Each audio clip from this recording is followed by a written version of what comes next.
Pasti kalian tidak tahu ini siapa, malahan dia adalah dewata Hindu. Banyak dewa-dewi Hindu yang sebenarnya dewata lokal, kayak di Bali yang dipuja di pura-pura itu kebanyakannya dewata setempat juga. Tetapi hal ini tidak terjadi hanya di Bali, tapi di setiap masyarakat Hindu termasuk di India. Ini adalah Dewa Kandoba dan beliau adalah dewa bagi masyarakat Maharashtra dan Karnataka Utara. Dewata ini tidak khusus bagi umat Hindu, tapi adalah kula dewata atau dewata keluarga bagi ras tertentu. Menurut legenda, Dewa Kandoba mengalahkan dua raksasa bernama Mani dan Mala. Mani meminta maaf dan menjadi sosok dewata pelindung yang menjaga kuil-kuil Dewa Kandoba dan menerima persembahan korban kambing. Tapi, yang menarik, Dewa Kandoba ini dipuja sebagai inkarnasi Dewa Siwa. Nah, ini yang menarik tentang agama Hindu. Dewata-dewata lokal dianggap sebagai inkarnasi dari dewa atau dewi yang lebih populer. Di Bali, misalnya, Barong adalah perwujudan dari Siwa, dan Rangda adalah dari Dewi Durga. Malahan sebenarnya Barong dan Rangda adalah dewata lokal Jawa Bali. Sama kayak Kandoba ini, yang dewata lokal Maharashtra, tapi karena Kandoba dianggap Siwa dan Barong dianggap Siwa, sekarang keduanya Hindu. Ini caranya agama Hindu berkembang, bukan dengan menggantikan adat dan dewata lokal, tapi dengan membuat mereka gabung ke dalam dunia Hindu yang lebih luas.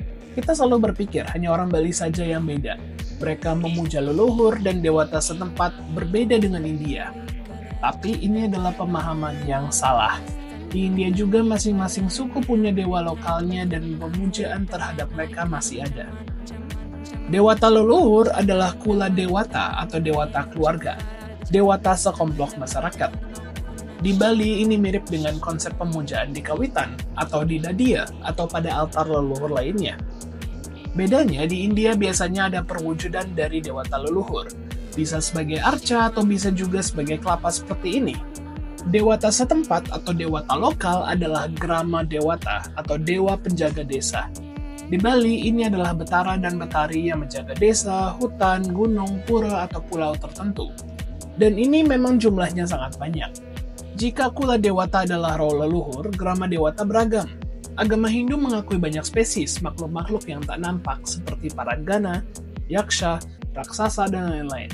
Agama Hindu tidak terlalu peduli tentang siapa itu Tuhan, dan tidak membedakan Tuhan dengan makhluk-makhluk lain seperti para dewa, yaksha, ataupun manusia. Menurut ajaran Hindu, Tuhan itu adalah energi, kekuatan yang tak bisa dipikirkan dan merasuki segalanya. Penghormatan pada leluhur kepada kula dewata penting karena sebab mereka kita ada. Mereka adalah pendahulu kita dan kita harus berterima kasih. Penghormatan pada grama dewata dilakukan untuk meminta izin kepada makhluk tak nampak yang sudah duluan berada di tempat yang kita huni. Menurut Hindu, bumi ini bukan diciptakan untuk manusia.